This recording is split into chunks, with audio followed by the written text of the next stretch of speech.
Siapa menabur angin akan menuai badai. Ataupun, nah ini seperti yang Mas Butet judulnya, ekspresi milik gendong lali yang menjadi Butet perenungan sosok seniman. Butet sudah dinyatakan selesai, tetapi tentu saya ingin menanyakan Bapak bertiga, bagaimana? Saya masih terus mau ikut sama PDI Perjuangan.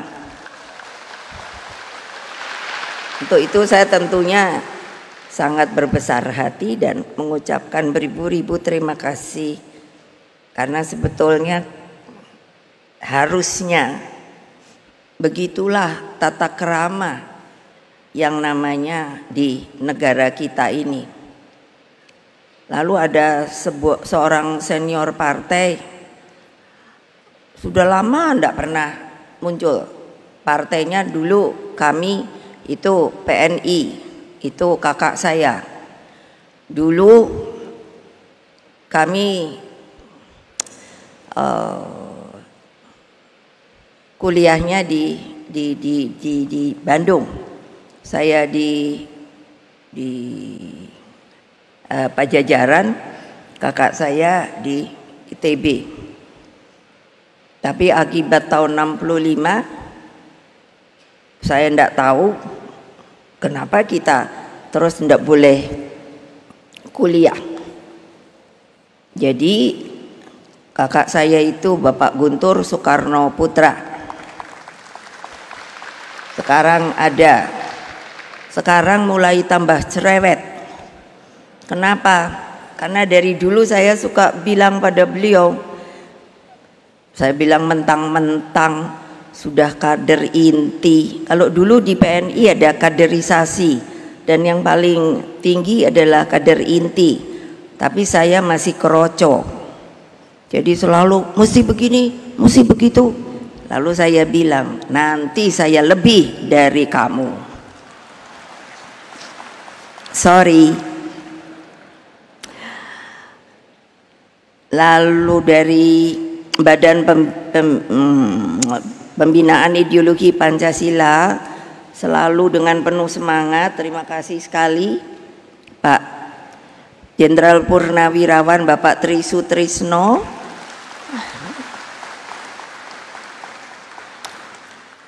Ketutupan apa ya, mana ya? Oh, yang juga adalah Wakil Presiden RI ke-6. Mereka tamu-tamu saya undang, saya juga bertanya begini, monggo siapa yang mau datang, saya terima kasih sekali. Tapi kalau juga mungkin tidak mau datang, ya saya terima kasih sekali. Kenapa? Ya itu namanya kan keadilan, monggo saja. Kalau orang Jawa bilang monggo kerso. Ternyata Pak Tri selalu ngikut saya. Lalu ada ini pasti galak dulunya, Mayor Jenderal Purnawirawan Wisnu Bawo Tenayan. Ini orang Bali dan juga di BPIP. Karena kenapa saya bilang galak? Karena tadinya beliau di Kopassus. Saya ajak ke BPIP kok mau ya. Alhamdulillah. Lalu ada Romo Beni Susetio, ada ya? Di mana ya? Lalu Pak Darmansyah Jumala, ini dulu duta besar di Austria. Profesor Ermaya Suradinata dulu pernah jadi di STPDN. Lalu Pak John Piris, salam Pancasila. Kepala BPIP Profesor Yudian Wahyudi dan Wakil Kepala BPIP Mbak Rima Agristina. Lalu ini saya panggilnya Opa, dulu jadi ajudan bapak saya, yaitu Bapak Sidarto Danusubroto. Itu mau ulang tahun ke 83 ya? Hah? 88. Terus ada Pak Yan Farid, dulu juga jadi ketua umum P3. Sama P3 itu kan dulu waktu PDI itu suka bareng-bareng.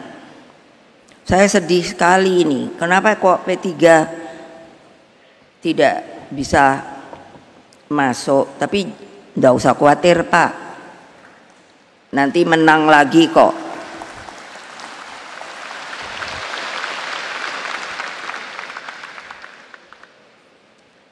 Lalu menteri, ini para menteri, lalu ada Menteri Pariwisata Ekonomi Kreatif Pak Sandiaga Uno,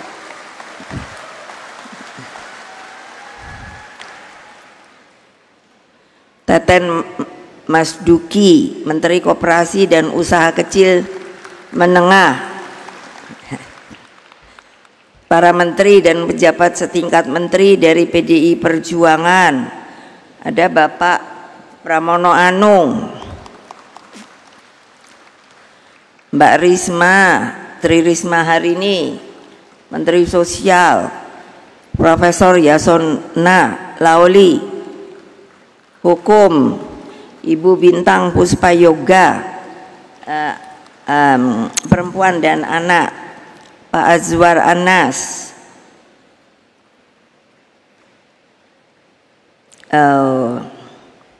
Pan RB, Hasto Wardoyo,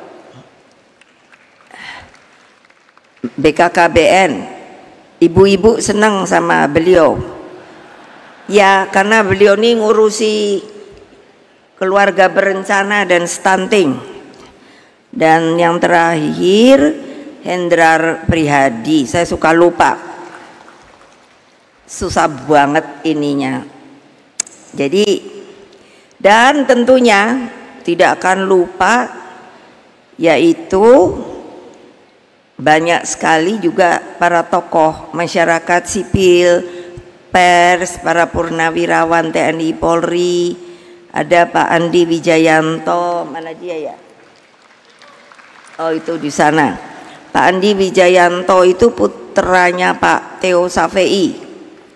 Dulu ada di PDI sampai PDI Perjuangan. Terus ada Pak Andika Perkasa.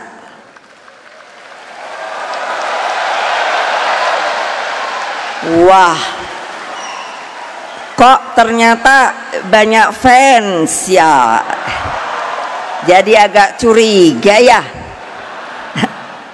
Beliau tadinya kan apa itu Panglima TNI, lalu Pak dari sejarah Profesor Asfi Marvan Adam, mana ya? Beliau ini kalau mau ditanya soal sejarah itu, aduh hebat sekali. Pak Muhammad Sobari, mana ya?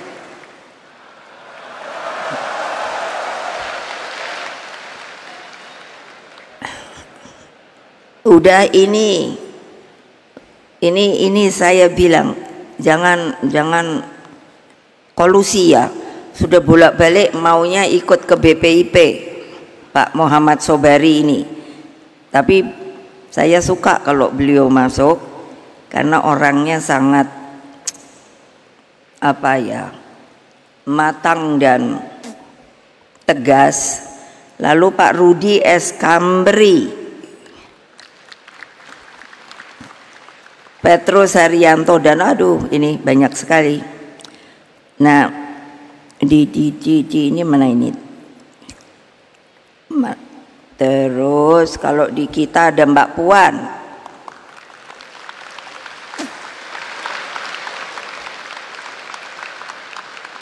Mbak Puan, saya bilang pada Mbak Puan apa? sebagai ketua DPR, wah pergi ke luar negeri terus. Tapi itu kerja loh, bukannya jadi turis. Jadi saya kalau beliau pamit kemarin ikut di Bali, lalu kapan itu ke Meksiko. Jadi terus saya bilang gantian lah sama saya deh yang jadi anggota ketua DPR, kamu yang jadi ketua umum.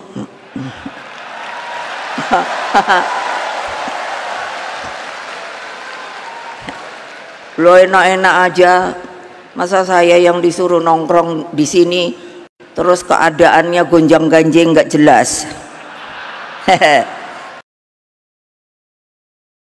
Terus opo nih, dan tentunya seluruh jajaran DPP, DPD, DPC partai, dan teristimewa anak-anakku yang kusayangi yang berada di akar rumput, Satgas Partai, PAC, Ranting, anak ranting yang saya sangat-sangat cintai. Ada juga Mas Butet Kertarejasa, saya diundang ke pamerannya, padahal dia ngamuk-ngamuk. Tapi saya bilang, kamu tuh kan seniman ya, nggak usah ngamuk-ngamuk. Kreasinya aja dibikin ngamuk-ngamuk. Lalu Pak Bambang Kesowo, mana ya? Mana? Nah itu Pak Bambang Kesowo dulu jadi sekretaris sekneknya saya. Lalu ada juga Pak Lukman Hakim Saifuddin, ini putranya Pak Saifuddin Zuhri. Dulu bapaknya Pak Saifuddin Zuhri itu salah satu menterinya Bung Karno, betul kan? Iya, makanya saya tadinya mikir, kok berani juga ya datang ke PDI Perjuangan. Oh iya, bapaknya teman bapak saya. Siapa lagi? Ternyata sudah. Dan semua yang telah hadir, yang tentunya telah memberikan support kepada PDI Perjuangan selama ini, sehingga tentunya merdeka, merdeka, merdeka, salam Pancasila.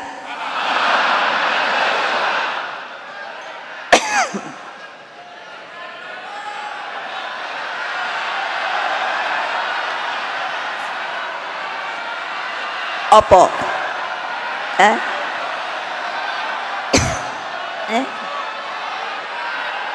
Ya lupa banget. Iyalah, saya juga tahu. Sengaja disembunyikan. Enggak, belum dipensiunkan. Terus berjuang. Satya Evam Jayate. Puji syukur kita panjatkan kepada terutama Pak Ganjar, Pak Mahfud, bahwa masih tetap kuat. Ya dong, kalau berdua ini apa ya,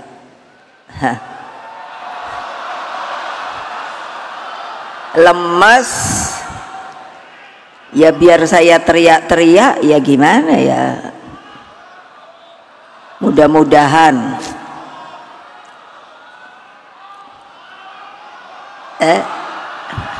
nggak dengar. Oh, ada juga yang masih diingat ya. Jadi waktu itu, Ibu, saya boleh nggak ketemu? Kenapa nggak boleh? Saya bilang gitu. Ada yang mau saya omongin. Wah, kok kayaknya ini sekali ya, serius. Ya udah datang gitu. Ibu, saya mau pamit. Lo mau pamit kemana? Kan gitu toh. Oh, saya mau pamit keluar. Saya pikir mau keluar negeri kan. Jadi saya hanya bilang kan, ya sana pergi oleh-oleh ya gitu. Tahu-tahu bukan ibu, saya mau keluar dari Pertamina. Loh, kok keluar dari Pertamina? Karena saya tidak sejalan sama bos saya. Terus saya bilang, ini bener loh, ntar wartawan jangan goreng-goreng loh. Ternyata kan bener ya. Saya kaget juga loh. Waduh, bagaimana nanti keluarganya ya? Saya nanya, gimana kalau nggak ada gaji? Sip bu, pokoknya semuanya beres. Oke, silakan. Nah sekarang terus nanya, saya boleh terus ikut di PDI Perjuangan? Sip. Keren nggak tuh? Makanya sebenarnya orang tuh mestinya senang sama PDI Perjuangan, tapi pada kenyataannya memang susah. Karena apa? Orang-orang yang berani di PDI Perjuangan tuh hanya orang yang mantap, tidak goyang-goyang, saudara-saudara. Saudara-saudara sekalian yang saya cintai, Rakernas kelima ini berlangsung di antara dua momentum historis yang sangat penting, yakni kebangkitan nasional dan lahirnya Pancasila. Kebangkitan nasional adalah daya inspiratif visioner tentang bagaimana paham kebangsaan tumbuh dan menggerakkan perjuangan kemerdekaan bangsa. Nah, tadi kan sudah dilihatkan bahwa loh, kok jangan lupa lah, kita ini ada sumbernya, yaitu Bung Karno. Suka tidak suka, kalau tidak dari mulut beliau, jangan pula saya dibilang, oh Ibu Mega itu anaknya. Loh ya iyalah, memangnya saya anak si Badu. Jadi apa? Kalau tidak ada proklamasi, nah gitu, mana mungkin kita bisa merdeka seperti sekarang ini. Makanya tadi ditunjukkan. Nah lu kok saya dengar loh, kok ada yang bilang bahwa Bung Karno itu milik rakyat loh, bukan milik sementara. Nggak tahu ya sementaranya panjang nggak? Loh saya bilang, loh iyalah milik rakyat Indonesia seluruhnya. Dari Bayek juga miliknya Bung Karno. Siapa yang bilang bukan? Sedangkan Pancasila lahir sebagai ideologi yang menyatukan. Tadi juga kan Pancasila gitu. Pancasila adalah falsafah prinsip kehidupan berbangsa dan bernegara, dan ideologi geopolitik bangsa dalam membangun persaudaraan dunia. Saudara-saudara anggota kita di Rakernas yang saya cintai, begitu juga seluruh rakyat Indonesia dimanapun mereka berada. Rakernas 5 ini diawali dengan prosesi menyalakan api perjuangan nan tak kunjung padam. Karena begini, tadinya saya pikir ya, setelah sebetulnya belum selesai kan pileg pilpres itu, lah kok banyak orang menangis ya. Jadi bagaimana ya mengangkatnya kembali? Jadi saya bilang pada Pak Sekjen, sudah ingatkan aja, kita punya api perjuangan nan tak kunjung padam. Nah, api inilah yang menjadi sumber semangat dan cahaya terang di dalam menghadapi kegelapan demokrasi. Dengannya PDI Perjuangan terus memimpin pergerakan bangsa menuju cita-cita Indonesia Raya. Tadi juga kami perkenalkan kembali menyanyikan lagu Indonesia Raya 3 stansa. Kalau ternyata kalau kita mau meresapi luar biasa yang namanya Pak Wage Rudolf Supratman, bisa menguntaikan kata-kata yang mengimajinasikan bahwa Indonesia Raya itu seperti itu ternyata. Dengan api perjuangan ini, kita sebagai partai pelopor selalu bersikap optimis karena besarnya kekuatan akar rumput yang menopang kita sebagai partai. Karena itulah selaku ketua umum partai dan atas nama PDI Perjuangan, kami mengucapkan beribu-ribu terima kasih kepada seluruh rakyat Indonesia yang dengan penuh semangat dan kecintaannya selalu mendukung PDI Perjuangan hingga tetap berdiri tegak, tetap menjadi pemenang pemilu legislatif 3 kali berturut-turut. Tidak apa-apa, tadi kan ada banteng penuh panah. Ya saya bilang nggak apa-apa kok, kita tahan banting kok. Berani apa tidak? Takut apa tidak? Berani apa tidak? Takut apa tidak? Berani apa tidak? Takut apa tidak? Nah gitu dong, berani. Nanti katanya saya Bu Mega provokator. Ya, saya sekarang provokator demi kebenaran dan keadilan. Naai, ngerti kan? Ngerti kan yang dimaksud? Ya udah. Kenapa toh? Kan saya suka, malah anak-anak saya sendiri bilang, kok Ibu Ketum sekarang berubah ya, tukang ngamuk aja. Enak aja. Kalau nggak diamukin, udah dipanahin melulu badannya, bantengnya, keok, tahu nggak? Makanya kalau ibu marah tuh malah ibu dicium-cium lah. Karena apa? Pasti menang. Nah perjuangan ini tidaklah mudah, sebab apa yang terjadi benar-benar sebagai menurut saya badai anomali. Anomali itu tidak bisa diprediksi, bisa terjadi seperti begitu saja, meledak begitu, dang gitu. Nah akibat apa? Kecurangan secara struktur, sistematis dan masif yang disebut TSM. Loh, kan pada diem tau, kok kayak nggak berani. Bener ada apa tidak? Bener ada apa tidak?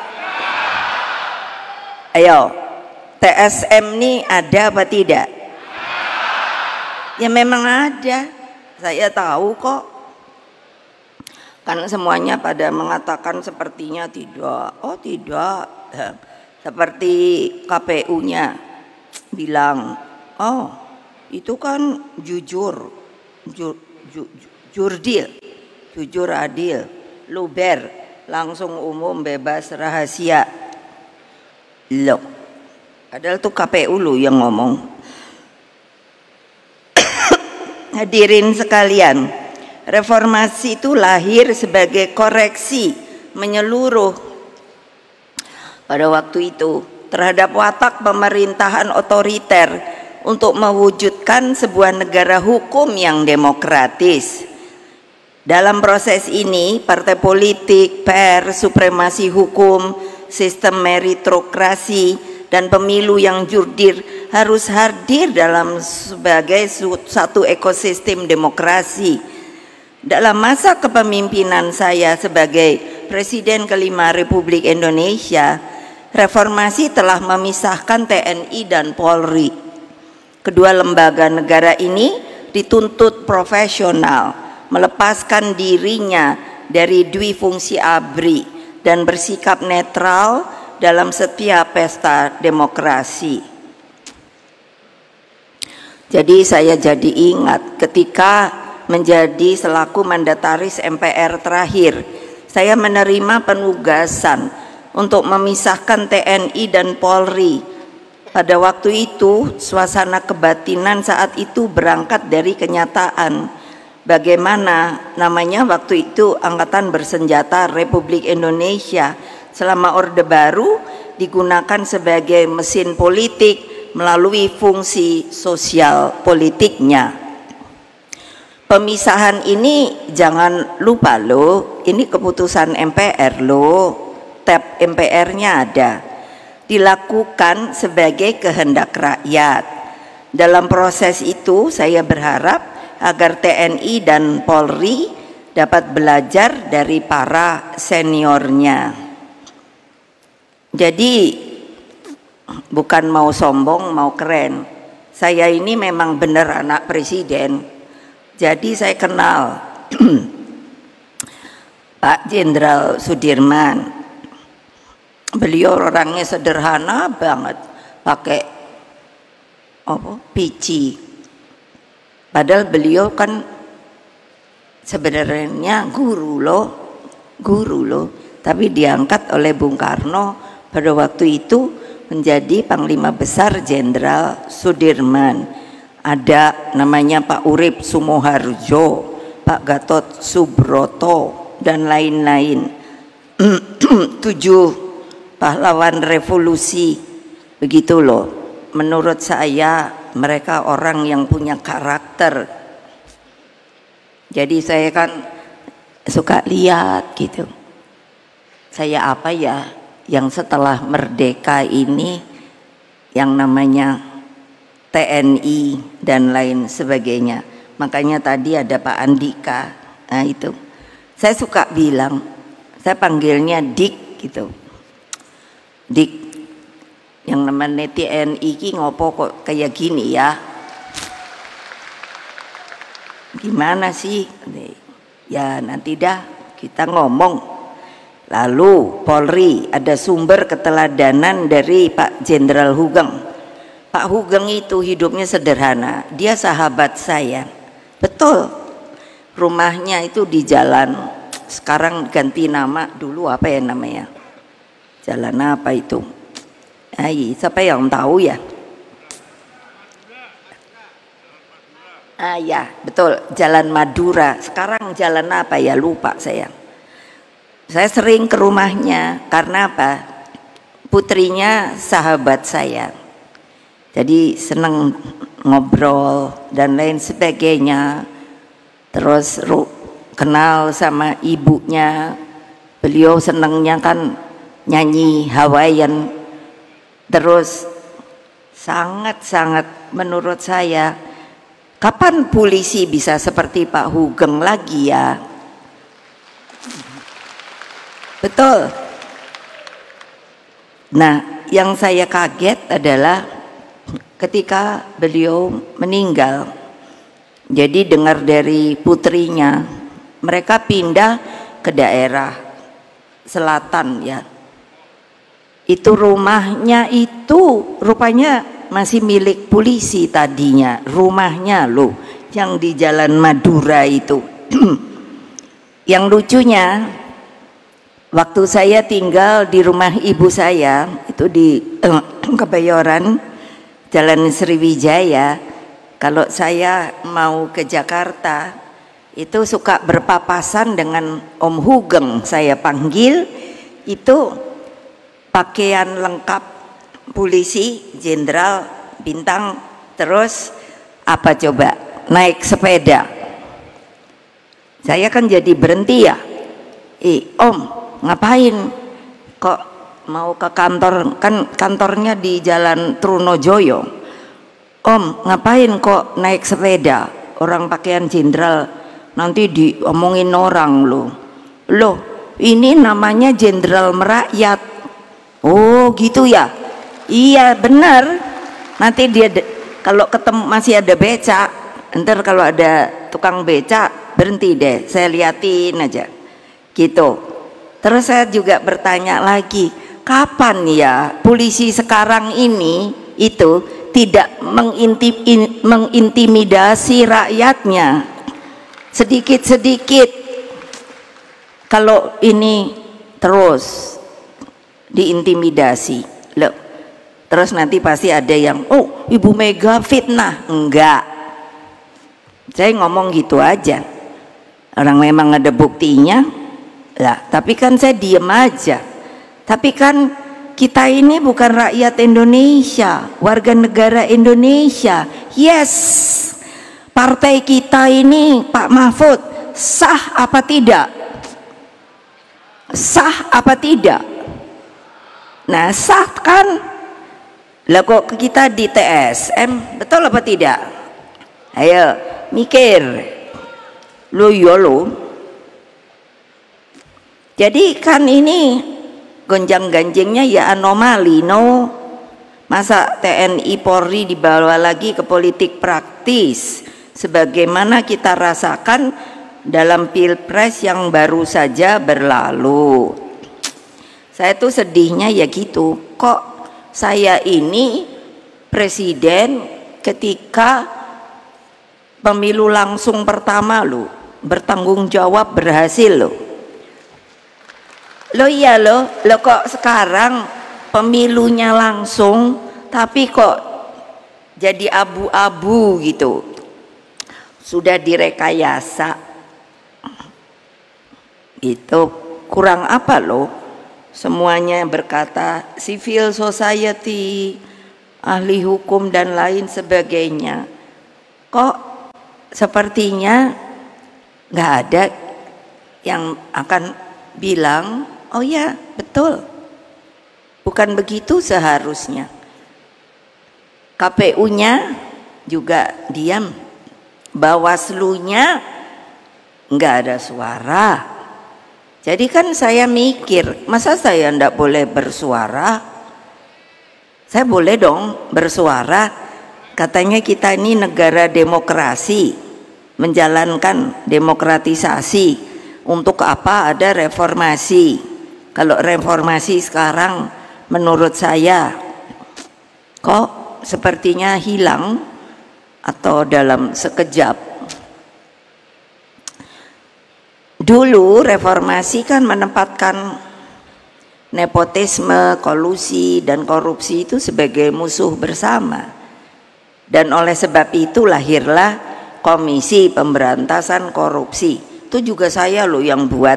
Heran loh, yang barang bagus-bagus tapi sekarang dipergunakannya menjadi tidak bagus.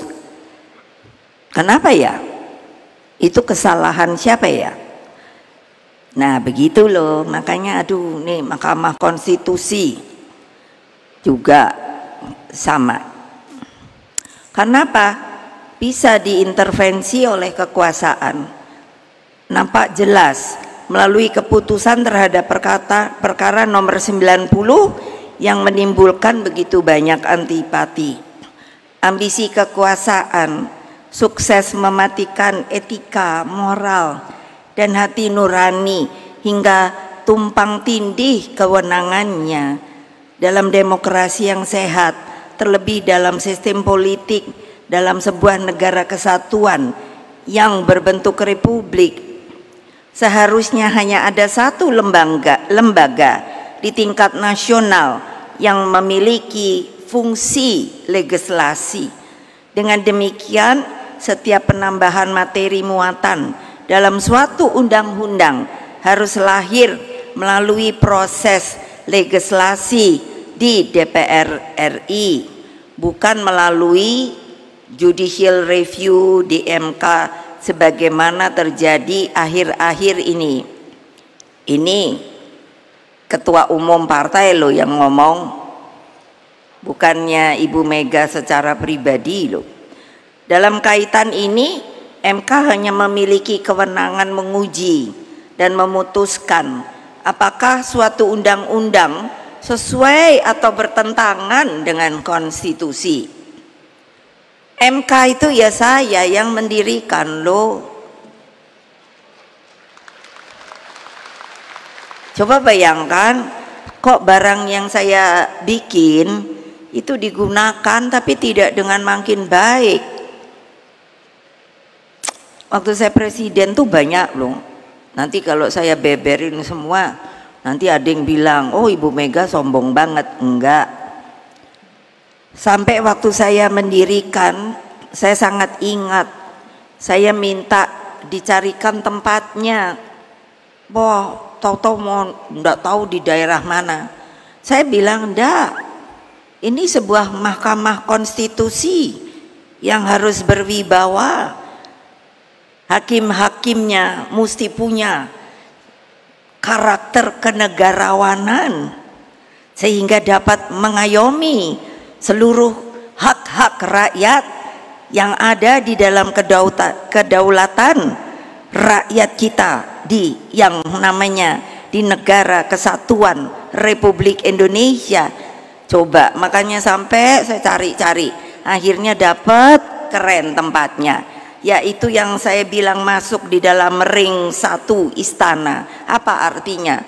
Dia adalah tempat yang harus dijaga. Ring 1 istana itu saya tahu adalah tempat-tempat yang memang harus dijaga. Artinya supaya apa? Dia berwibawa, nggak gampang-gampang. Ini yang salah siapa? Ayo. Ayo.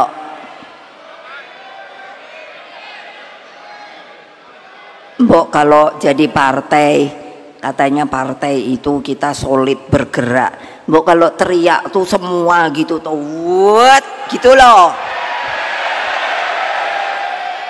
Kok kayaknya masih selalu goyang. Ya kalau siapa yang goyang, udah deh, nggak usah jadi PDI Perjuangan dah.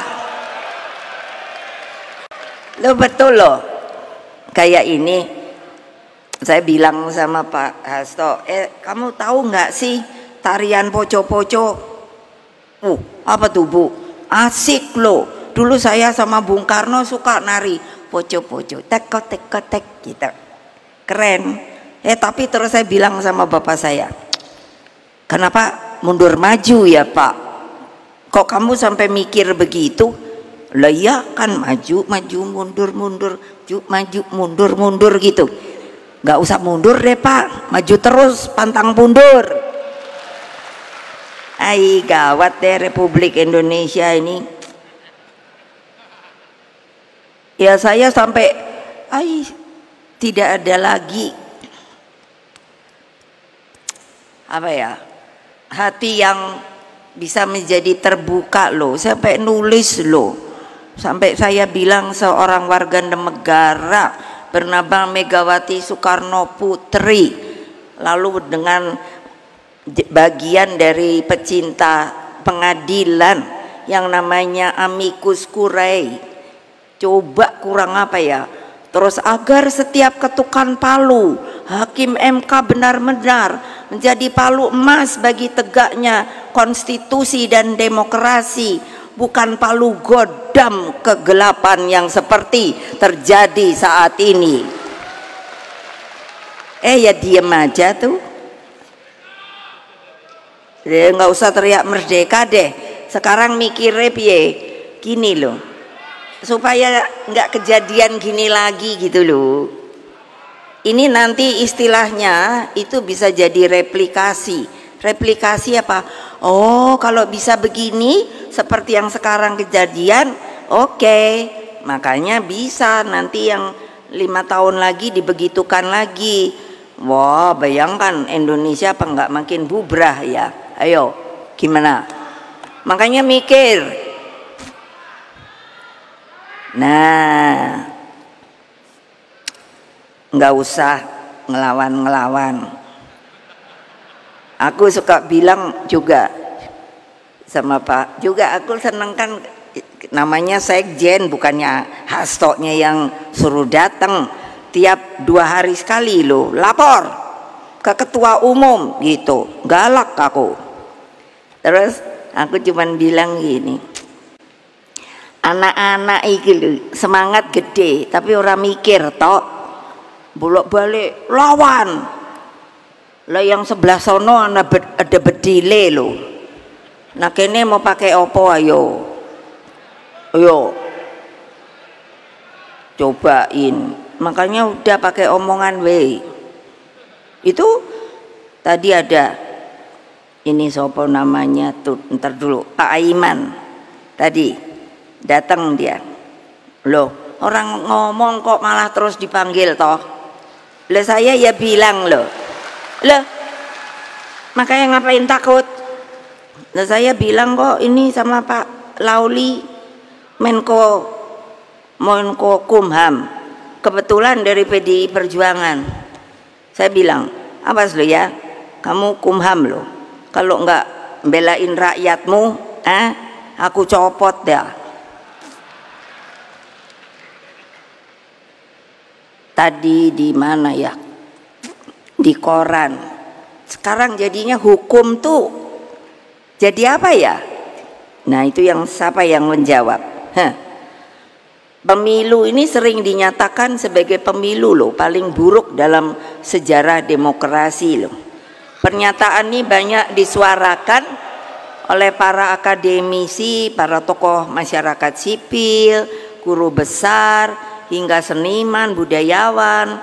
Namun hal yang begitu menyedihkan saya adalah terjadinya pengingkaran terhadap hak kedaulatan rakyat itu sendiri. Makanya saya tadi nanya, PDI Perjuangan tuh sah apa tidak? Ya Pak Mahfud aja yang ahli hukum bilang sah. Lah orang daftar ke KPU diterima terus sah, boleh tekan tuk, boleh mengikuti pemilu. Lah kok kene sing dikuyo-kuyo. Hal ini dibuktikan melalui praktek penyalahgunaan kekuasaan dengan menggunakan sumber daya negara demi kepentingan elektoral. Intimidasi hukum terjadi atas nama kekuasaan. Berbagai kerusakan demokrasi inilah yang disoroti oleh Profesor Arif Hidayat, Profesor Zaldi Isra, dan Profesor Eni Nurbaningsih melalui dissenting opinion mereka. Saya senang banget masih ada yang berani menyampaikan dissenting opinion, jadi berbeda. Ini baru pertama kalinya loh terjadi dalam sejarah sengketa Pilpres. Lah sekarang kok MK-nya dikutik-kutik. Itu loh. Ayo semuanya pada mikir deh. Dengan realitas tersebut menjadi perenungan kita bersama. Bukankah ketika gagasan pemilu presiden dilaksanakan secara langsung, seluruh asumsi yang ada saat itu berangkat dari hipotesis bahwa kecurangan yang sifatnya terstruktur, sistematis dan masif mestinya tidak akan mungkin terjadi. Namun seluruh asumsi tersebut ternyata terbukti itu bisa dijungkir balikan.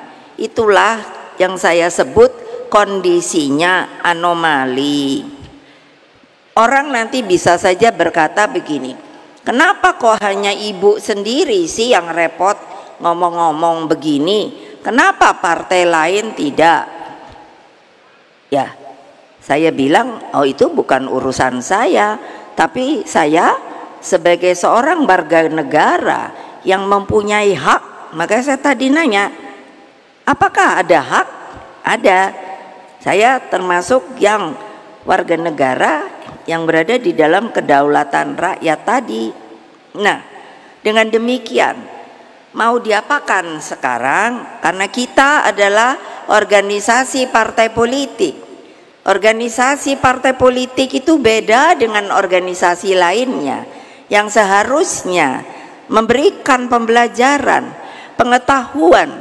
Makanya kalau saya marah, kamu harus turun ke bawah, bertemu dengan akar rumput, bonding dengan dia, mengajarkan hak-hak dia, lalu kamu harus melihatkan kepada dia apa artinya kekuasaan di tangan rakyat itu.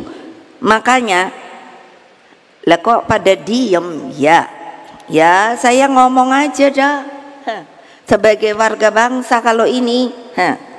Karena apa? Saya nggak terima bagian daripada warga negara Indonesia yang berada di dalam sebuah organisasi politik yang bernama Partai Demokrasi Indonesia Perjuangan, mengapa dibedakan dengan lainnya? Sepertinya kita ini orang yang bukan warga negara Indonesia, dibuat dengan cara-cara sistematis, terukur dan masif untuk bisa hanya sebenarnya secara prosedural dan formal. Kekalahan ini untuk dibuktikan bahwa ini adalah telah dipergunakan sebagai hak rakyat yang tapi sebenarnya salah, 1000% salah, karena tidak dijalankan secara jujur dan adil, saudara-saudara. Lah kenapa sih mbok biarin aja gitu loh, ya tanding wae ngono loh, kok pakai aduh. Kalau saya lihatnya gila deh. Orang waktu apa tuh saya sampai aduh, gue bilang siapa ya ibu yang ke bawah itu loh, yang waktu demo apa tuh depan DPR kalau nggak salah, sampai masuk rumah sakit tuh loh, sopo yo lo kok kayak gitu sih lo, pakai yopo itu. Saya sampai nanya sama polisi, itu mobil polisi itu apa yang pakai semprot-semprot itu loh. Saya tahu tapi nggak tahu namanya, apa itu namanya? Hah? Water cannon. Lalu saya protes sama polisi, nggak boleh. Lalu saya bilang, apakah tidak boleh hak demonstrasi? Hah? Lalu apa alasannya? Dan dia seorang perempuan loh, sampai digotong ke rumah sakit. Saya kan dapat fotonya, tak. Lalu kok kita kayaknya, aduh nggak usah takut deh sama polisi. Polisi juga orang, punya istri, punya keluarga. Iyalah, orang saya juga yang misahin dia. Aduh gawat deh. Gimana sih? Kok gitu aja takut loh. Saya dipanggil polisi 3 kali loh. Saya kan udah bolak-balik ngomong.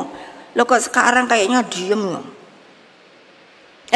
Saya ketawa sendiri. Ini yang salah benernya polisinya atau kitanya nih, sampai takut mau polisi doang. Jadi kan nih kebalik-balik kan republik ini.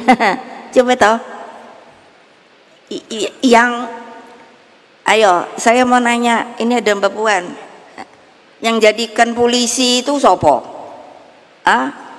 Keputusannya ada di mana? Ayo, nggak ada yang tahu. Tuh ada jauh di mana tuh ngomong DPR. Loh iya loh, DPR itu apa toh? Dewan Perwakilan Rakyat loh. Loh kok kayaknya terus udah gitu. Dewan Perwakilan Rakyat Republik Indonesia. Kok udah gitu bagiannya bolak-balik. Sampai saya tuh mikir loh, ini mau diapain sih republik ini gitu loh. Kalau nggak ada yang cocok sama saya juga nggak apa-apa. Terus rakyatku yang kucintai, coba berpikir secara jernih, arif, bijaksana. Terjadinya anomali demokrasi secara gamblang dijelaskan oleh Dr. Sukidi, seorang pemikir kebinekaan yang disegani. Sosok cendekiawan ini menjelaskan fenomena kepemimpinan paradoks yang memadukan populisme dan Machiavelli, hingga lahirlah watak pemimpin authoritarian populism. Dalam karakternya yang seperti ini, hukum pun dijadikan pembenar atas tindakannya yang sepertinya memenuhi kaidah demokrasi, namun sesungguhnya hanyalah prosedural. Disinilah hukum menjadi alat, bahkan pembenar dari ambisi kekuasaan itu. Inilah yang oleh para pakar disebut dengan autocratic legalism. Ini bukan saya ngomong loh, nanti mulut saya yang ngeluarin, tapi ini kan para pakar. Lah bayangkan dong, pakai revisi undang-undang MK, yang menurut saya prosedurnya saja tidak benar. Tiba-tiba masa reses, saya sendiri sampai bertanya pada, tadi ada Pak Utut mana ya? Nah, saya tanya sama beliau, ini apaan sih? Mbak Puan lagi pergi, yang saya bilang ke Meksiko, kok enak amat ya? Belum lagi ada pelanggaran produk jurnalistik, investigasi dalam undang-undang penyiaran. Loh, untuk apa ada media? Makanya saya selalu mengatakan, kamu tuh ada dewan pers loh. Lalu harus mengikuti yang namanya kode etik jurnalistik. Lah kok nggak boleh ya kalau ada investigasinya? Loh, itu kan artinya pers itu kan apa sih? Menurut saya dia benar-benar turun ke bawah loh. Saya banyak temen dulu kan waktu PDI, wah saya mah pers itu suka makan lesehan itu kalau di Kebayoran tuh apa yo, deket opo yo. Dulu ada lesehan ini loh, nasi opo itu ya, nasi uduk enak banget sama wartawan udah muda. Terus kan saya ajari, kamu kalau ini jadi pers yang betul, menghadapi berbagai anomali demokrasi tersebut, tentu pilihannya bukanlah dengan mencabut hak rakyat dan mengembalikannya ke dalam tangan MPR RI. Pilihan yang lebih bijak adalah percaya pada adagium Vox Populi Vox Dei, bahwa suara rakyat adalah suara Tuhan, bahwa suara rakyat adalah suara Allah Subhanahu wa Ta'ala. Adagium ini juga diyakini bekerja dalam peribahasa, siapa menabur angin akan menuai badai. Ataupun, nah ini seperti yang Mas Butet judulnya, ekspresi milik gendong lali, yang menjadi Butet perenungan sosok seniman Butet Kartarejasa. Apa sih saya pidato ini terhadap keseluruhan apa yang terjadi? PDI Perjuangan diajarkan oleh sejarah untuk percaya pada Satyam Eva Jayate, bahwa kebenaran apapun juga, kapanpun juga pasti akan menang. Inilah tema sentral Rakernas kelima PDI Perjuangan. Hadirin sekalian, mungkin dipikir ibu tuh apa sih pakaian Sanskrit. Ini saya belajar sejarah loh. Saya dapat spirit ini itu ketika Raden Wijaya sedang dikuyok-kuyok pada akhir abad ke-13. Ternyata pejangan itu diberikan oleh seseorang, kamu jangan putus asa. Bung Karno mengajarkan kepada kita bahwa kita harus punya yang namanya kesabaran revolusioner, bahwa kita terus bergerak, solid bergerak, terus maju terus, tidak pantang mundur. Untuk apa? Mencapai kemenangan. Untuk apa? Supaya rakyat bisa menjadi benar-benar mempunyai kedaulatan rakyatnya. Itulah tugas dari partai kita, PDI Perjuangan, saudara-saudara. Siapa yang tidak setuju, angkat tangan.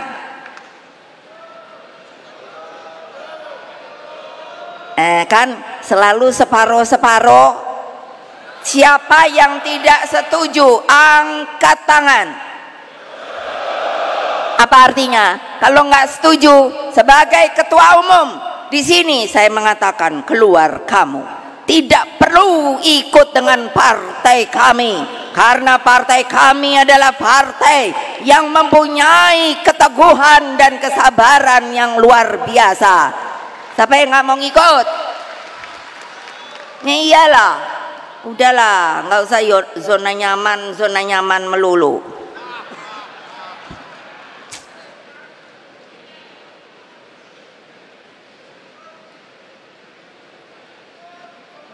Nah ini juga saya senang sekali menulis kata-kata mutiara. Lah berarti bukan Raden Wijaya saja loh yang ngomong seperti ini. Iya, ini pesan politik kebenaran yang juga dapat diambil dari keteladanan Nabi Muhammad Sallallahu Alaihi Wasallam. Apa coba? Beliau mempunyai seorang teman, sahabat. Terus menurut ceritanya itu yang saya baca, dia hidup paling miskin namun sangat berbahagia, yakni Abu Dzar Al-Ghifari. Rasulullah berpesan, kulil haqqa walau kanna muran. Apa artinya? Sampaikan kebenaran apapun meskipun itu pahit, kamu tetap akan bahagia. Coba bayangkan, itu Nabi kita loh. Jadi jangan tidak percaya bahwa kebenaran itu ada, dan kebenaran itulah yang paling suci. Nah ini lagi ada, siapa yang ngomong itu? Zenit. Bilang apa? Kebenaran itu pasti suci di atas segalanya. Wah saya senangnya banget. Aduh. Apa yang saya omongkan pasti benar. Jadi mereka itu yang gak keruan-keruan itu pasti akan nanti terbakar oleh kebenaran yang nanti ada dari api Merapen yang kita ambil untuk menunjukkan bahwa ada api abadi yang membawa kebenaran, bahwa yang tidak benar itu akan terbakar. Keren kan? Keren. Iya, karena nggak ada yang berani ngomong kayak gini. Ya udah, mulutnya ibu aja yang ngomong. Alah iyalah. Nah gini, Siddhartha Gautama, ada 3 hal yang tidak bisa disembunyikan. Keren deh. Apa? Matahari, bulan, dan kebenaran. Aduh seneng banget aku dengerin kayak gini-gini. Jadi kebenaran dalam politik inilah jalan terhormat yang kita pilih. Kita tidak pernah bergeser dalam keyakinan ideologis, termasuk keteguhan dalam menjaga konstitusi. Meski tubuh banteng moncong putih ini terluka di sana sini, tapi aumannya, gerangannya tetap terdengar ke seluruh Indonesia. Merdeka! Lihat kan ya, keren nggak? Ada aja. Makanya kalau udah nggak mau ikut PDI Perjuangan, out. Lo iya lo, kita nih tahan banteng, tahan banting. Kenapa? Karena itu mereka tuh rakyat itu dari dulu sampai sekarang. Bu, kalau saya waktu anggota DPR, Bu, kapan ya Bu? Kan di Jawa Tengah. Jadi saya juga bisa bahasa Jawa kan. Bu, kapan Bu? Gusti Allah niku maringi Ratu Adil nggih. Lah nopo Pak? Ratu Adil tuh orang yang betul ngayomi, memberikan keadilan kesejahteraan bagi mereka. Nah jadi apa? Lah saya bilang iku percaya apa ora karo Gusti Allah? Inggih. Lah tapi kok nggak datang ya? Ora. Engko teko. Yakin? Nggih. Yakin? Nggih. Yakin? Nggih. Hakul yakin. Hakul yakin. Wah dia tepuk tangan coba. Gila dah. Itu kalau turun ke bawah tahu nggak? Kalau ke akar rumput, siapa yang nggak turun ke bawah? Angkat tangan. Nah semuanya pasti nggak berani. Padahal ibu tahu siapa yang nggak turun ke bawah. Udah bilang sama Hasto, ini mestinya yang nggak turun ke bawah ini pecatin aja toh.